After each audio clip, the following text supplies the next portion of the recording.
Hey everyone, welcome to Tent Talk, the Farmers Market podcast. This podcast is all about farmers markets, how to increase your market business success while providing people with fresh food. Farmers markets are essential. Whether you're a farmers market manager or a small farmer or food maker selling at farmers markets, you have found just the right podcast.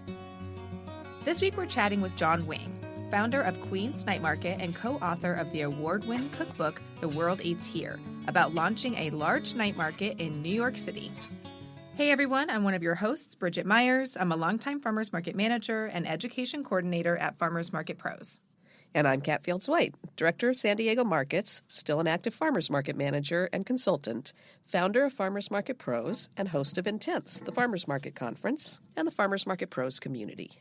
And I'm Justine Marzoni-Mead, Tent Talk producer, marketing director for Farmers Market Pros, and logistics coordinator for Intense, the Farmers Market Conference, which is coming up like next month. Yeah. 1 month away. Yeah. Dun, dun, dun. It's go time, people. Let's go. That's right. We're figuring it out. You should be making your airplane reservations. Yeah. What did See you there. Brett and Patricia say? It's surge time. It's surge time. Let's go. Go. Today's episode of Tent Talk, the Farmers Market podcast, is supported by Yifty, providing free e-gift card service for farmers markets. Create branded e-gift cards for your farmers market usable with any of your vendors who can do simple credit card style processing. Sell cards online to consumers and organizations to use exclusively at your market. Farmers and vendors are credited promptly through their normal MasterCard processor. The program is quick and easy to set up and manage, and 500-plus communities are already using it to increase sales. Find more information and support your farmers market vendors by clicking the Yifty logo on the resource page at farmersmarketpros.com. Welcome back to Tent Talk. Today, our guest is Wang, founder of the Queen's Night Market, an open-air night market featuring up to 100 independent vendors selling merchandise, art, and food, and featuring small-scale cultural performances, celebrating the rich cultural diversity and heritage of New York City and Queens. Now heading into its 8th season, the wildly popular and uniquely affordable event has launched over 350 new businesses in New York City and represented over 90 countries through its vendors and their food. It averages over 15,000 visitors on summer Saturdays and has welcomed over 2 million visitors since its inception. Welcome to Tent Talk, John. Thanks for having me. So excited Happy to talk be to here. you. Yeah. So can you just tell us a little briefly about your personal and professional background before you started your career in night markets? Sure. I was immediately before starting the Queen's Night Market, I was a corporate attorney doing mergers and acquisitions. I think I did that for about just under 4 years when I paid off all my hundreds of thousands of dollars of student debt and rid myself of the legal world and took a year off, and then was trying to figure out what I wanted to do with my life, and one day woke up and thought what New York City could really use is a night market, and that was in 2014, and the rest is kind of history. I feel like we always talk to people with very unique, not market-related backgrounds that somehow end up in market management positions. Having like a legal background, I feel like that's super helpful. That seems like it would be extremely helpful. Yes. Honestly, I would beg to differ. I would rather pay a lawyer the $10,000 than having sunk God knows how many hundreds of thousands of dollars into my legal education. But what's done is done, and I'm here. There you go. Not the most affordable way to get a handle on all the legal intricacies of having a market, but you know what? You came to it. I feel like you have a good background for that. We were always kind of finding ourselves wishing that we had a little bit of legal background, so at least you have that going for you. Was there a particular moment or event that pushed you to leave your job and kind of launch into the market, or you were just thinking like New York needed a market, or was there something that kind of happened to spark that in you? Sure. So going into the legal world, so I went to law school and I went to business school. And when I came out, as I said, a couple $100,000 in student debt, I decided that neither the pathways are traditionally, out of those 2 degrees, you might, if you wanted to pay off your student loans, you would go into private law, or you go to Wall Street, or some consulting or something along those lines that sort of had a reliable big paycheck that would help you pay down your debt ASAP. So I graduated during the recession and thought at the time, law firms, big law firms have this, they cannot fire people. And if they made you an offer, they cannot retract it because their recruiting depends almost entirely on sort of the stability and, their reputation among recruits. So I was like, well, I'm not in a mindset of gambling at the moment in the recession, so I will go work for a law firm. They can't fire me for at least a few years, right? So I went in sort of not completely reluctantly, but I knew that law wasn't my ultimate calling. Not to say that what I do now is either, but it definitely was not my calling. So I sort of told myself I would bury my head and pour every penny I made into paying off the student loans. And so when that time came, it was pretty obvious that my negative, whatever that sort of red mark on my credit sheet or whatever that is, was no longer red. And I was like, okay, well, now I'm free to move on to something else. And I took a year just, I at that point, I still had no intention of ever touching events, markets, food, anything like that, because I had never done any of that before.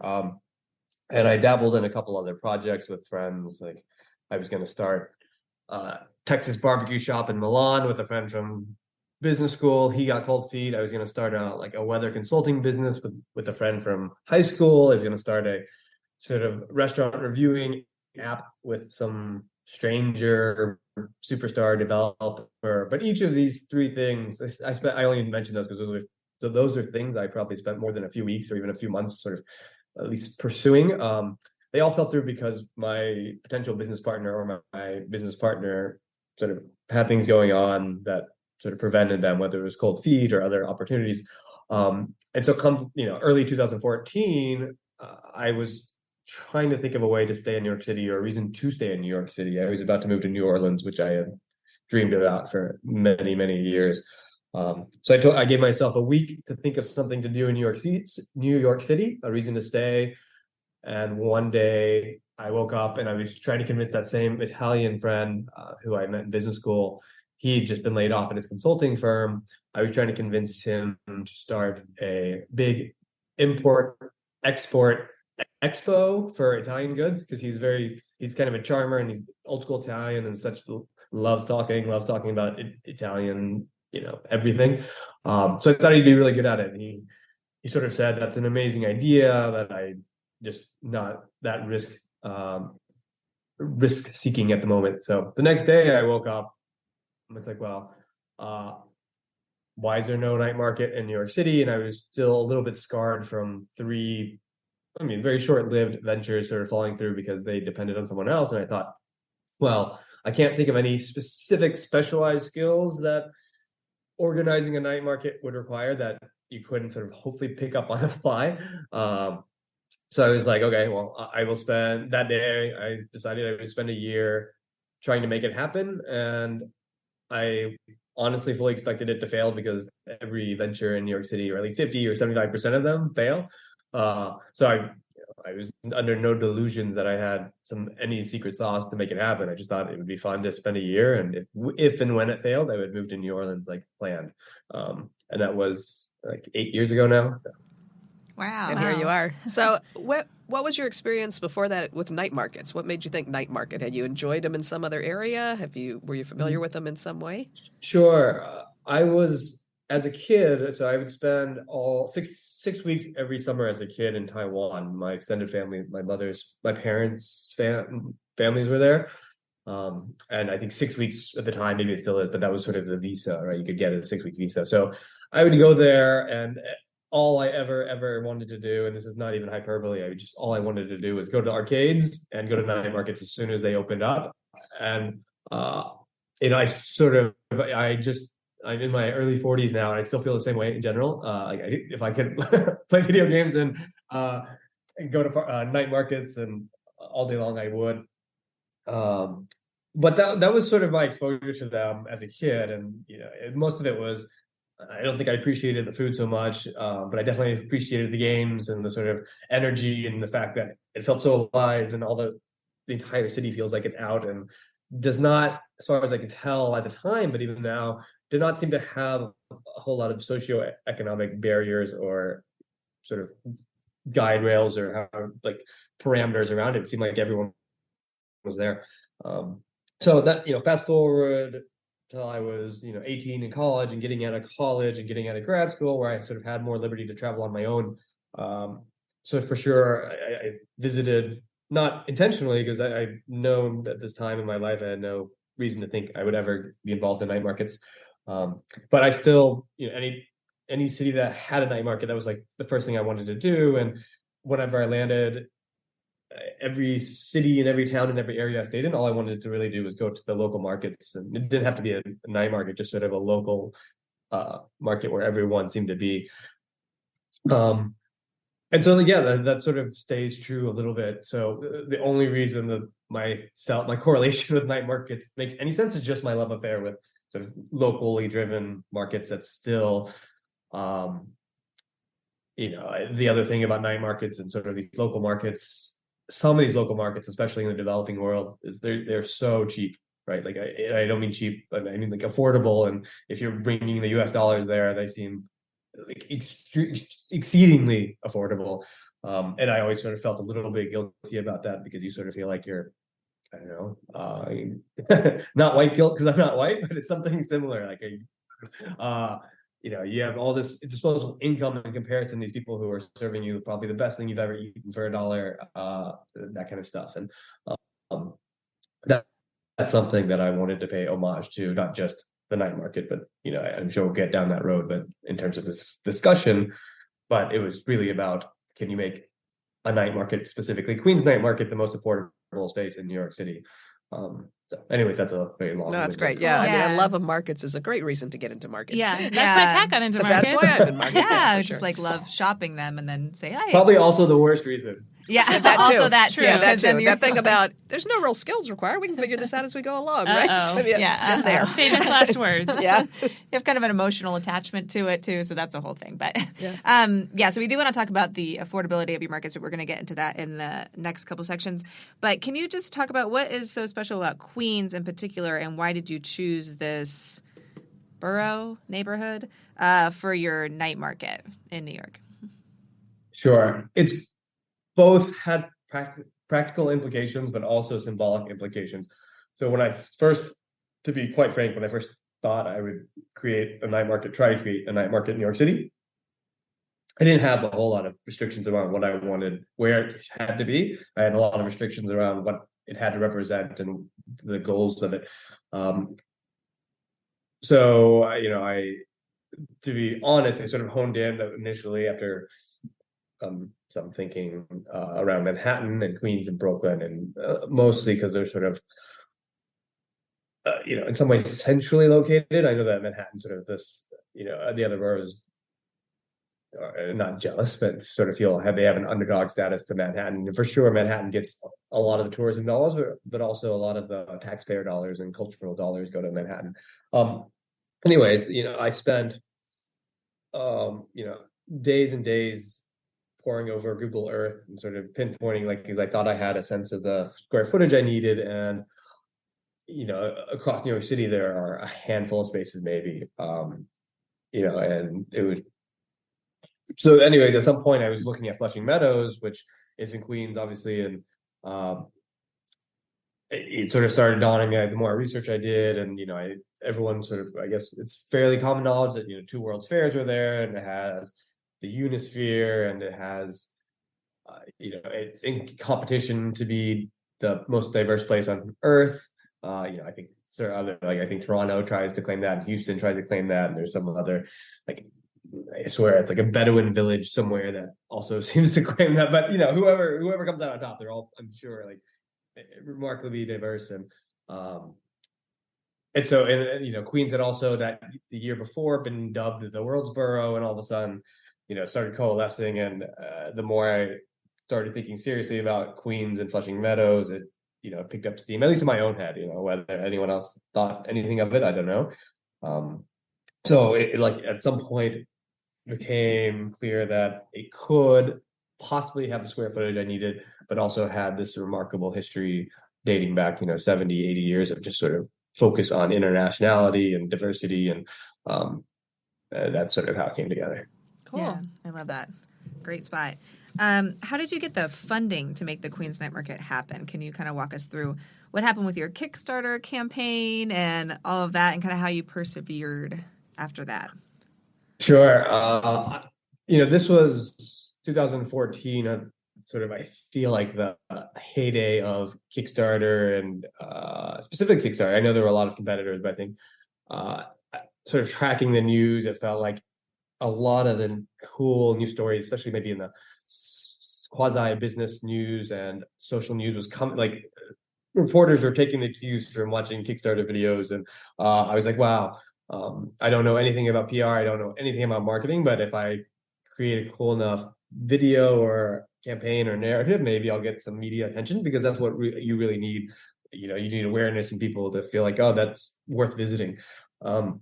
So I think we put a hopeful, idealistic price tag of $100,000 to raise to launch the night market. But I was also fairly skeptical that it would fund. But the hope was that it would sort of catch fire in the media, and sort of at least people would have vendors would show interest, and whenever we did open up fully, they're sort of build up enough momentum and spread the word enough that people would show up. So reliably, the Kickstarter failed, campaign failed miserably. I don't even know. I think we probably raised $10,000 or $15,000. Probably my friends probably put in all that. And so it didn't, it didn't hit the threshold. So that Kickstarter campaign failed in terms of funding, but it did generate huge snowball of media. And at the end of the day, I kicked in most of the funds out of the save, like my life savings, and a colleague of mine, my old boss, I summered at a hedge fund when I was in business school. We kept in very close touch, and he funded a small portion of it. And that's how we got launched. What did your family think about this? About you going through law school, doing that whole thing, and now you're going to start a night market. Did you get any feedback from your parents or your relatives or your wife? Yeah, funny enough, I didn't really tell them. Like, I'm not even sure they knew I had left the law firm. And I think my father moved back to Taiwan, I don't know, 20 some odd years ago, a long time ago, when I was still probably a teenager. I think he found out because Taiwan media had covered some New York story about a Queen's Night Market coming. And so my father, I think someone forwarded it to him and read, there's probably over 1 million John Wangs out there, but my Chinese name.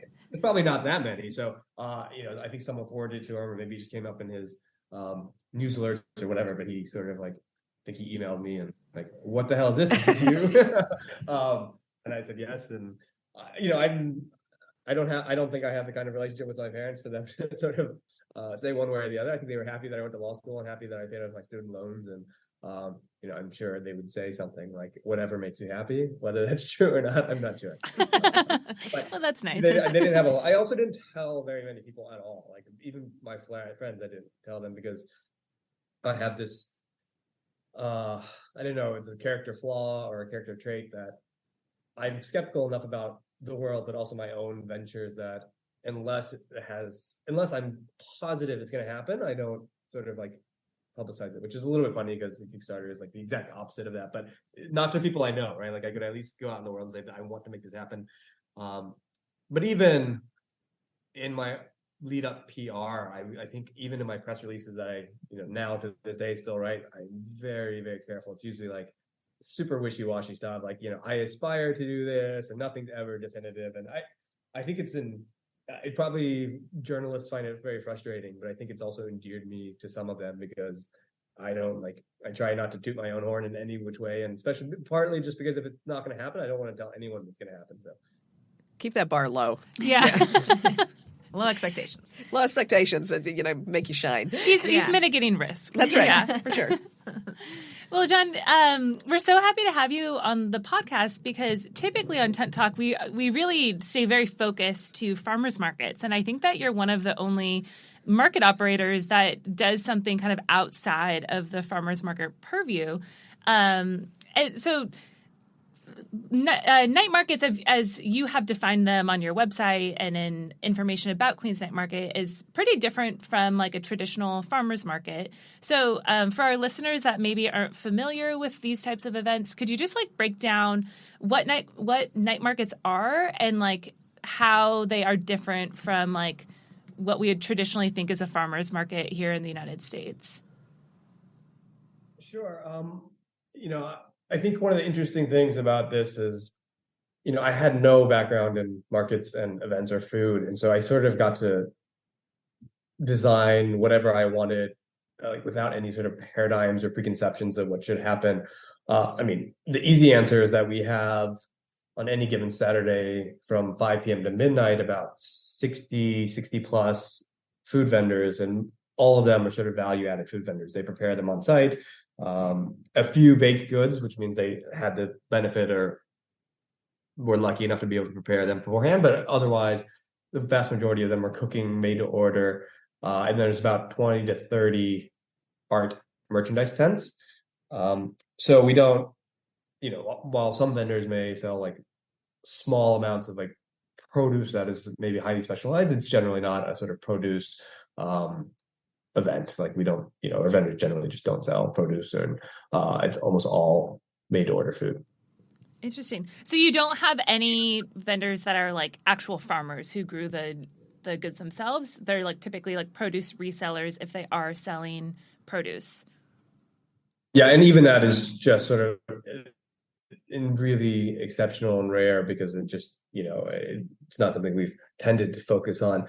But yeah, not people have applied as farmers, but it has become, it's sort of tricky because I think they might get lost in a crowd because they're offering something so different. So it's something we've thought about a long time. And, I, as a staff of one, I still, there are lots of things I would love to explore, but just don't have the time or capacity to. So as of now, it's still mostly sort of prepared foods and art merchandise. And then, there's entertainment as well. Well, and New York does have some ag regulations and things that if you're not declaring yourself as a farmer's market, you get to skip that. So you don't have to curate for location or any of that. So if you're not going to really feature farmers, it would make sense to avoid farmers a little bit. Yeah. So how do you find, not farmers, but how do you find vendors? And do you have like a specific curation philosophy when you're, trying to recruit? Are you looking for something specific? Tell us a little bit about finding vendors.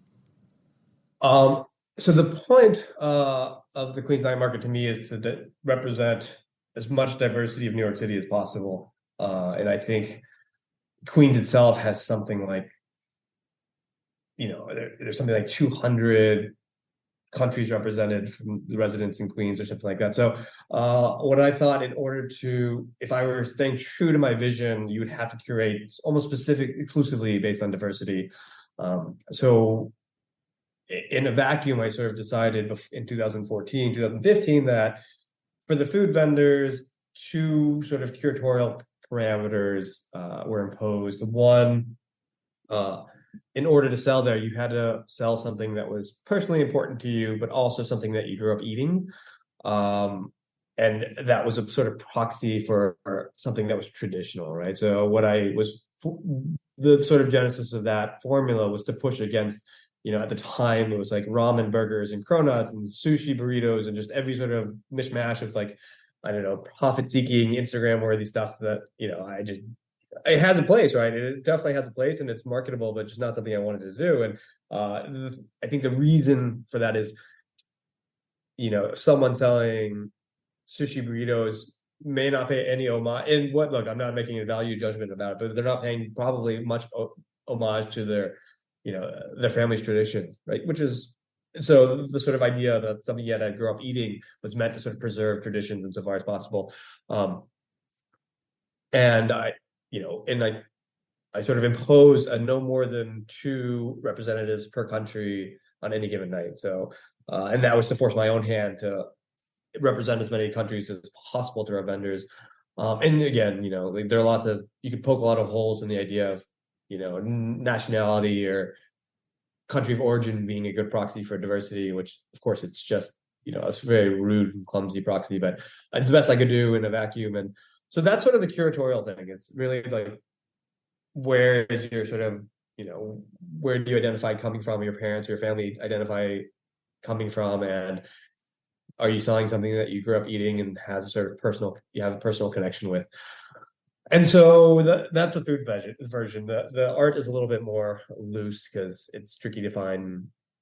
You have to diversify the art crafts, and you had, a lot of jewelry vendors and a lot of soap vendors, and if you allowed, it could easily become 100% like jewelry vendors if you bought. We have the same issue in farmers markets. Yeah. too. I'm sure. And so how do we recruited vendors? It's the first year. Actually, that's not true. The build up to the first event was nightmarish, right? Like I have no credibility. I've never done an event. I'm hoping that this earned media would generate a lot of interest, and it did of some amount. But when I first build my vision for the night market, it was sort of like up to 100 vendors, and so I think that first night we opened, I got super cold feet, but I think we had like 25 food vendors and like 15 non-food vendors. And I was like terrified, and I could tell you so many horror stories of things I did wrong, and like I forgot to buy trash cans and all this crazy stuff, right? But I was like, the day, a few hours before opening, I was like, oh my God, should I take to Instagram and Facebook to our like 6 followers and tell them that like this is a soft opening, no one's going to show up, I'm so scared of what's going to happen? And horror stories aside, of which there are so many that are sort of laughable now, but tens and tens of thousands of people showed up. The vendors sold out within 2 hours. It was standing room only. It was a nightmare. And I got there that morning, the day we opened. I got there at 5 a.m. I left the next day at 3 p.m. or something like that. And like I was still picking up trash by hand, like little napkins, and then I was like, I got home, and before I went to bed, or I opened my sort of the vendor application, and within the hours of, I think we opened at that time 6 p.m. till 3 p.m. the next day, I think 400 or 500 people applied just from having gone to the night market. They're like, holy crap, this thing is like has potential and has a demand. Like, everyone was skeptical of it. So all the would-be vendors who had read about it came and decided like, oh my gosh, if it's like this every night, I'm in. And so since then, I mean, it's a little bit exaggeration, but vendor curation has been not the hardest thing in the world, given like sort of how the sort of I don't know how that played out. It was fortuitous, but also I still have tons of nightmares. I do have That's one awesome. question about the non-food vendors. I haven't been to Taiwan, but I've been to night markets in Vancouver, BC, and some big night markets. And a lot of times the non-food there is, iPhone cases and games of chance and stuffed animals, stuffed Hello Kitties, and that kind of thing. So, is that the same kind of mix for your non-food? Are you doing resellers, or are you doing sort of crafted stuff that people make? Yeah, it's a thin line, but I try to curate such that no one's reselling anything and nothing's mass produced. So that's sort of like most things are being done by hand. And it's, over the years, the non-food vendors are doing surprisingly well. Like, it started off sort of tricky and people didn't quite know how to react to it. And people just made a beeline for the food. But over the years, in some cases, non-food vendors are outperforming the food vendors, and in some cases, so they've increasing dramatically, and they've been doing much better over the last few years. So, I think we've only had ever one person selling iPhone cases, and they made them themselves. Oh, gotcha. So, cool. Do you have with that many applications coming in and such, do you have the capacity to expand? Are you going to a bigger site? So, yeah, that's tricky. Because we are at so much, the square footage is so important for our crowd to spread out in. It's tricky to sort of create more lines, right? So like in square footage, you could look at it on a map and be like, oh my God, you could fit 300 vendors in there if you really wanted. But when you start thinking about all these lines are crossing and getting across the event, is challenging. It's hard for me to think about adding vendors because the lawn is something like almost 2 football fields big or something. And on a busy night, you'll see the entire thing is covered with picnic blankets, right? And like people are sort of like taking the time. And the tricky part of it is I used to say, family friendly was always a buzzword, and you needed it to get some sort of like, political support, community support. But whatever it is, we've created so much of it that like people don't leave, right? So like that's something that's unique about the Queens Night Market versus both farmers markets, other food festivals, or whatever you call them in New York City. I speculate that the average time spent there is probably like 30 minutes or an hour. At the night market, I think it's something like 3 or 4 hours. So people are like really like they're sitting down and they're like spending the entire evening with their families there or their friends there. So it creates some capacity concern just because if you don't leave, you have no turnover, and it's just like everyone just sort of keeps coming in so that's one of the reasons I think square footage wise we could easily add a lot of tents, but it's tricky to add too many more, and there's also getting outside of that, there's more logistical issues of we've fit almost as many as we possibly could on pavement. And I think it's unfair for ask any one vendor to not be on pavement. So to keep it fair, like everyone sort of more or less has the same, amenities Right. at their. Well, you got to have a lot of extra room if you're doing food prepared to eat on site, just because it's a longer process. It's not like picking up a bag of carrots and moving on. You have to wait for your food to come up. So. Yeah. And you have stuff like, I assume, some generators and like frying vats and a lot of stuff that you just have to like have a wider berth around each area for safety and makes sense. movement. John, so typically your season is April through October. Do most vendors participate for the whole season, or do you have people kind of popping in for one Saturday and moving on, or how do you kind of arrange schedules? I assume also that time of year, there's a lot of other awesome outdoor events in New York City, and some vendors might want to participate in other special things. So how do you figure out that schedule? That's my entire concern or hurdle or challenge the entire year. I sort of impose any new vendor that wants to come in, there's a 5-week minimum. And that's just, I think it only makes sense for vendors to do that. Like, even if they came in, like it's for their own benefit, right? Like a lot of vendors would sign up for a night and it rains and they'd be like, this place sucks. But to give it to get a good feel for it, you'd have to wait, at least a few weeks for one to get your own bearings and to get your own signage right and to get all these things. So anyways, it's sort of both for my benefit, but also for theirs. But then after that, I impose if you've been at the night market before and you choose to come back, you have a 10-night minimum, 10-week minimum. But the truth is most people that come, they want the entire season minus a few, they might, their kid turns 21, so they want to take that night off. And which is, I will do my best to plan around. But it's, we set our vendor list. I set it every single Thursday night. So, it's a weekly thing that I have to sort of juggle and figure out who needs to go where. But, you'd also be a little bit surprised about where the vendors could go. We'll probably get to this, but there's this price cap at the Queens Night Market, which artificially narrows how much profit these vendors can make, right? So the same thing they're selling at the Queens Night Market for $5 or $6, they could easily sell at some of the competing events, for $10, $12, $15, $20 realistically, especially given, food inflation prices these days. But they all choose to be there knowing full well that they could make more money elsewhere, right? So it's sort of self-selective. And the other thing that's curious or unique about our vendors is most of them are not in the food business, and a lot of them don't choose to be in the food business, and they have 9-to-5s elsewhere, and they're using all sorts of different they have all sorts of different motivations to be there. Like some of them, a common storyline is they like vending with their family, right? So it's their night out, and they all choose to sort of 3 or 4 generations under the same tent, hawking goods, and the rest of the week none of them thinks about food or selling food. And it's just like this sort of excuse to get together with the family, which I find very romantic, and those are the sort of stories I like to hear and curate.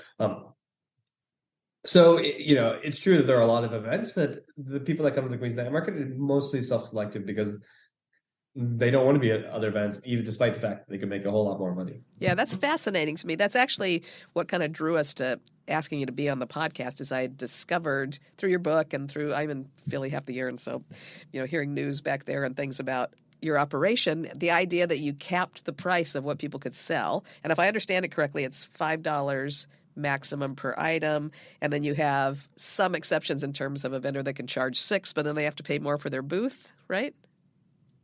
Yeah, exactly. So in I think the first 2 years, maybe the first 3 years, it was $5 hard cap. And vendors are always up in arms about this and would love me to a lot of them would love for me to let go of the price cap, but some of them surprisingly would rather we keep it. But yeah, so vendors now it's sort of it's still the exception. I mean, not the exception, it's still the minority that sell at $6, but any vendor who thinks that they can recoup the extra $50 they pay a night to start $6 is more than welcome to. But so I wanted to create some incentives for vendors still to abide by that $5 cap, and leave it up to the vendors who really thought they could do more than $6. Well, I mean, there's some logic to the idea that when you've got this really accessible price level, you're probably attracting way more customers than you are to a market that is kind of limited to the people that have that disposable income that can go pay $10 or $12 for something. Do you have Sure. And I appreciate you sharing the idea that some vendors are there for romantic reasons. They want to share their culture. They want to work with their family. But overall, do you find vendors that try to get around it in some way? Like, it's only $5 for the taco shell and then it's $5 for the filling? Or, do they assume if they sell a $5 dumpling, somebody's going to buy 3 or 4 and they're going to come out okay?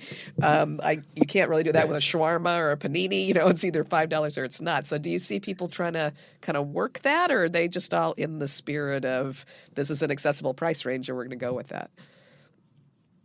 Yeah, for sure there are a couple of vendors that try to work around it, but I've hardly missed a Queens night market in my life, so I'm definitely walking around looking at people's menus and making sure. So you sort of have to risk my wrath if you decide to sort of try to toy with the system too much. And people, I've asked plenty of vendors to leave because they sort of just completely disregarded it, or when they apply they have to tell me exactly what their pricing structure is, and if it turns out they said 5 dumplings for $5 and they show up and it's 1 dumpling for $5, you can be sure that they're not coming back, so they're not being invited back. Right. So that's interesting. Do you have any intention to change that limit to 6 or 7, given the kind of dramatic cost of, increases in cost for ingredients and staffing that last year? We know we're seeing a lot of people struggle with making money as food vendors. Are you taking that into account, or you think they can still manage it at 5 or 6? Yeah, that's a pretty interesting question. It's something I've been grappling with for the last month, for sure, since we just opened our applications, I think, a month ago. And for sure, vendors, there are vocal ones that ask me if I consider it, but I'm sure most of them are sort of crossing their fingers that I'll come to this conclusion myself. But I honestly don't know. And part of the reason I can't for sure say is, I'm in discussions for potentially finding a sponsor that will basically help underwrite or subsidize, or at minimum, but underwrite completely at best, vendor fees, which is, vendor fees are not expensive, but if you could sort of essentially, waive them for all the vendors, I think I would have more leverage to say, look, I know the prices are freaking crazy right now, but in exchange for you keeping with our system, you get to waive, you don't have to pay vendor fees. So that's sort of where I'm sort of waffling a bit on the fence, and I don't want to make a decision until I've heard and sort of seen this conversation through to its finale, because that to me would not only be a tremendous story for our potential sponsor, being able to sort of support, throughout a year, 150, 200 businesses, but also give us a legitimate economic argument for keeping it at $5, $6. Sure. Yeah, so, that makes sense. Remains to be seen. I would love in my ideal world, I would love to go back to all $5 price cap, but I know that sort of that ship has sailed. Yeah, and you say on your website that your mission's to celebrate the culture and diversity and not profit on vendor fees. So how do you pay to operate the market? How do you pay your staff? Hopefully there's somebody besides you picking napkins off the lawn. There's, you've got insurance. I'm sure you've got overhead. Are you using some other way to fund the market? And you mentioned sponsors. Do you have sponsors now?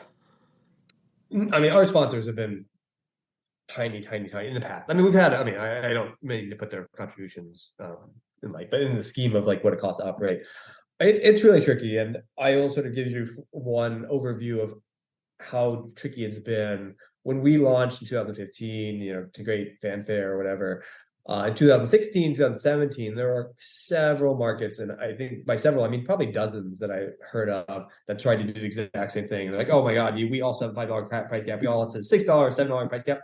Within by like 2018, 2019, they'd all drop it. They'd all just sort of went quiet on the like price cap thing and just did things like normal. And so that, and I'm not saying that I'm probably the idiot for keeping it, right? To be honest, because if everyone else is trying it and can't do it, that would just mean I'm just sacrificing way too much to make it happen. So yeah, I have never had a staff. Like I have people that help me on the day of events, maybe 2, maybe 3 maximum. I've lifted tents, so we own all the tents. Whoa, wait, stop for a second. You're putting up all the tents? Yep, I am putting up the tent. Yeah, I've put up, I don't know, 120 times 100 up and down. That's a lot. That's my worst Wow. Oh, man. You must be ripped. So, one arm is ripped and the rest of my body is falling apart. No, so it's been a sort of battle to keep every like budget saving thing you could possibly imagine, including myself working, from the first years, it was 6 a.m. to 6 a.m. for, the first 4 or 5 years, every Saturday. Never had a staff, still don't have a staff. That may change. I'm hoping this changes, like the sponsorship deal could, again, I have no idea where it's going to shake out, and hopefully it shakes out in a way that permits me to hire people to do what I do. But so the way the vendor fees work, is I figure out what the operational budget is to sort of get this thing run on a nightly basis. And it's usually I've always been very transparent about our money too, and sort of financial situation. It costs about $16,000 to run a night between running the generators and the myself, which I don't pay myself, but like the staff, the 2 or 3 day laborers, you call them, and the insurance and the security and all that stuff, and the rent. That comes out to about $16,000 a night. And basically what I do is divide that by the number of vendors. It's a little tricky because it's divided into categories, right? So food vendors pay a different fee than non-food vendors because of earning potential differences, and people who charge $6 pay more than people who charge $5. But overall, basically the idea is to split that number it costs me to operate to break even across the vendors. And then other revenue streams, to the extent there are, I run the bar, and most people, like, their eyes light up when I say that. It's really, people drink so little there. It's, something like, we get less than 10% of the people that walk in drink a beer or wine. It's wild. Like any concert festival, that number is, I would guess, like 50, 60, 70%. We're at like less than 10%, probably closer to like 6 or 7%.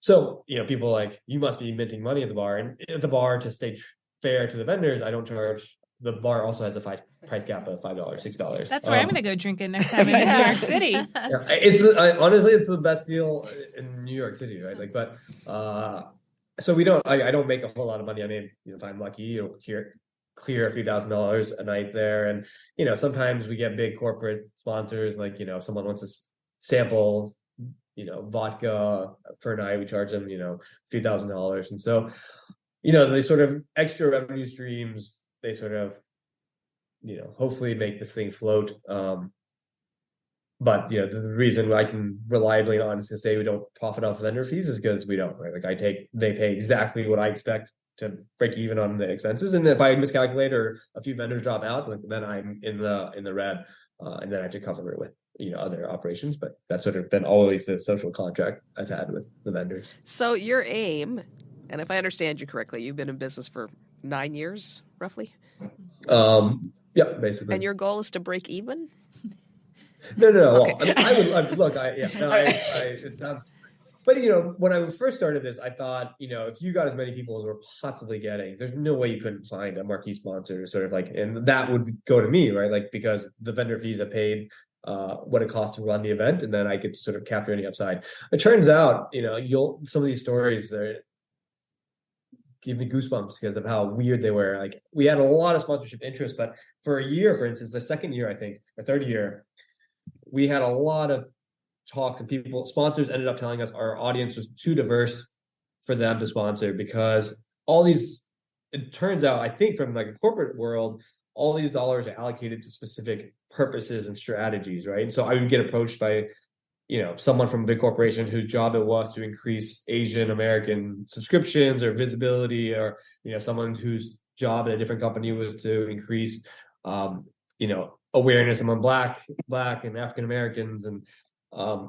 then they come to me and tell me a demographic, and I'd be like, oh, well, it's like 30% Asian, 30% Latino, 30% white, 10% Black. And they're like, well, whoa. That's, we can't justify spending our dollars there. And I was like, oh my God, that sucks. Like, exactly, like they're telling me that my audience is too diverse, which made me feel good from a social level, but like feel like crap from a sponsorship revenue level. So it's always been a lot of that stuff. And so, look, I mean, it's become sustainable over the last 2 or 3 years because like the bar has picked up enough, and I can sort of sell enough of these, like $2,000 corporate activation fees in a night that, again, not so much that I've hired someone to take my place, but I mean, can you include at least some kind of a salary for yourself in that operating expense? Not yet, but I mean, like, look, I mean, like if I need to pay something, like, if I had to pay taxes, I would, like pay myself sort of enough to pay taxes. So like, I mean, not that nothing's come out, but it's not much. I make a fraction of what I would if I stayed a lawyer. Oh, well, okay, yeah, but that's not a fair comparison because being a lawyer sucks. You're having way more fun to run a market. And I'm assuming that your vendors, at least the ones that need to, are remaining profitable in some way, even with the cap. Obviously they keep coming back. Yeah. Yes, they are. I mean, by my best guess, like they do a lot of anonymous surveying, and the food vendors average about $2,700 in sales a night, which, you sort of do the quick math, and they're probably netting, $400, $500, $600, maybe a little bit more a night for, whoever runs the shop, and that's including paying labor and stuff. So it's not, no one's retiring off of this. No, but it makes sense. I mean, you've got space rentals that are comparable to other events and markets, pretty much. So it sounds like, though, if they're doing that kind of volume, you're still keeping occupancy at 5%ish. They're not having to haul their own tents, which is a miracle to me. Do you also provide the generators? So, well, the ones that we don't permit for the most part generators. Okay. If someone wants power, we provide one ginormous generator that costs me $1 bazillion every week. But it's not. It's because generators are loud and obnoxious, and Sure. I think they detract from the event. So like in order to do that, I have to go out and pay for this thing, and vendors don't pay, as far as I can tell, a whole lot for renting our power. But yeah, so it sounds like their occupancy rate is really reasonable for what you're supplying. I mean, you're providing them a pretty strong infrastructure. Well, this is fascinating. We want to talk for just a minute about the book, because that was amazing. That was one of the ways that we got to you, as I picked up the book. The World Eats Here, Amazing Food and Inspiring People Who Make It at the New York Queens Night Market. And you co-wrote that with your wife, right? Is she a writer? She is. Are you a writer? If she lifted the number of hats she wears, it would be very long. She's definitely a sort of creative type, and she has great writing skills.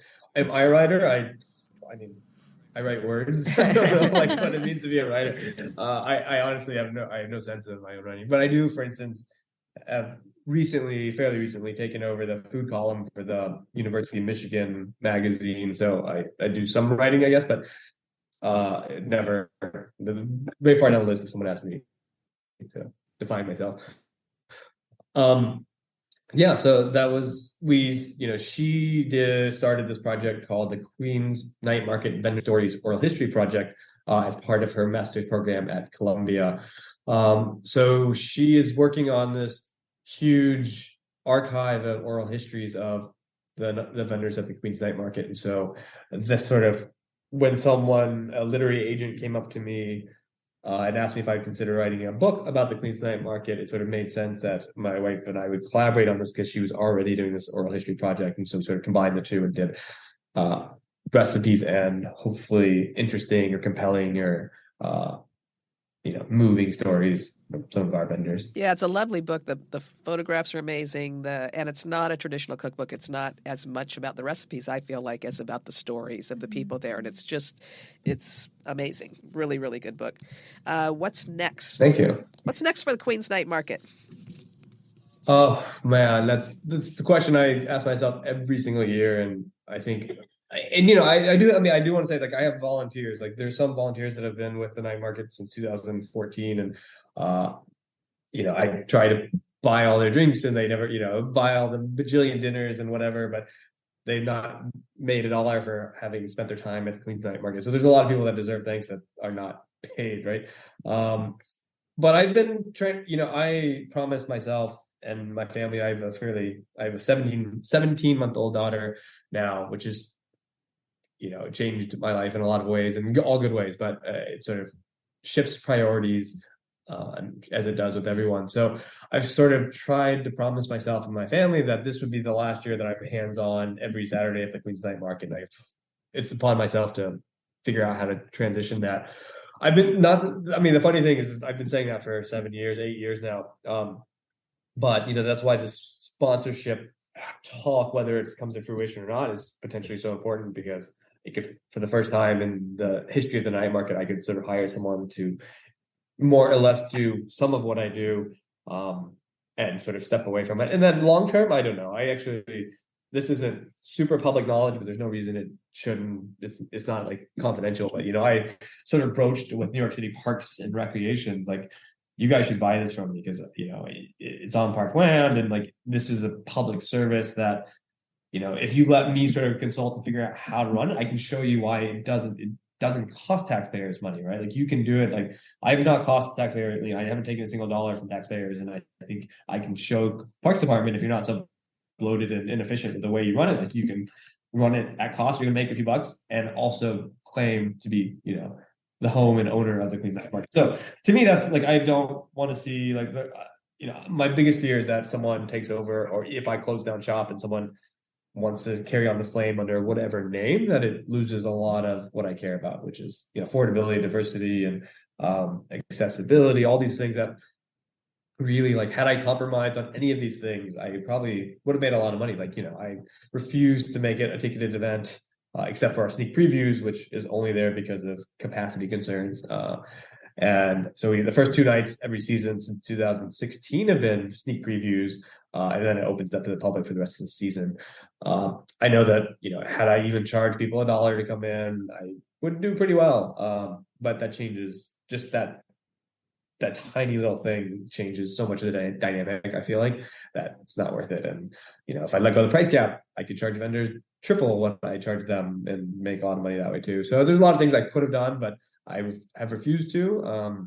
And so my fear is that if I don't leave it in good hands, or don't find a sort of succession plan or legacy or whatnot, that someone comes and takes the same concept, it sort of undermines a lot of what I care about. Yeah, it dilutes it. It's an amazing concept. We're going to be there. Don't go away before this summer, because Bridget and I are going to be out there, and we're going to come see you and bring the kids and a picnic blanket. And you'll be there for 4 hours. That's right. We'll be there for 4 hours. We'll stretch the time allowed, I'm sure. And my kids can stay up till midnight. That's right. They're fine. They're fine. Yeah, they can pick up trash. That's right. They're good leave at them that. there as volunteers. They're good at that. You can put them to work, actually. That's right. They're market people. They're market people. But it's been really a pleasure talking to you, John. We can't wait to see what comes next. I hope you score that big sponsor. I hope you score them with a multiple-year contract so that you don't have to walk it back if you can eliminate the fees. And good luck to you. We're going to be keeping an eye on it, and we're going to come see you. Thank you. And I know I'm long-winded, so sorry about that. Good luck on the editing process. Oh, no, not at all. All very interesting. What a great story. Yeah, it was great. Great stories. Thank you so much. Thank you. Thanks, John. All right. Thank you, guys. Thanks for the time. Thanks for listening today, and big thanks to our sponsor, Yifty. Keep your local dollars local with the help of Yifty's free e-gift card service. Find more information by clicking the Yifty logo on the resource page at farmersmarketpros.com. Farmers markets are all about connection, and all of us, operators, farmers, and vendors, keep learning. Connect with people just like you from various parts of the country and share what's happening in your area in the terrific conversations over in our private Facebook group, the Farmers Market Pros Community. If you're actively involved in a farmers market, Please find us there, answer the 3 qualifying questions, and join the group. You can also message us on Instagram at Farmers Market Pros or email us at connect@farmersmarketpros.com. If you're looking for further education, check out our online course offerings at farmersmarketpros.com. Thanks for listening to Tent Talk.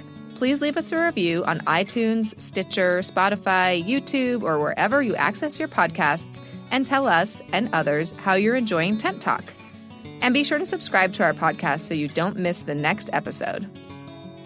Tent Talk, the Farmers Market podcast, is proudly produced by Farmers Market Pros, where passion meets profit. Today's episode was recorded and edited by Justine Marzoni Mead. Original music by David Mead. Thank you so much for listening today, and we'll have another great episode next week, so tune in.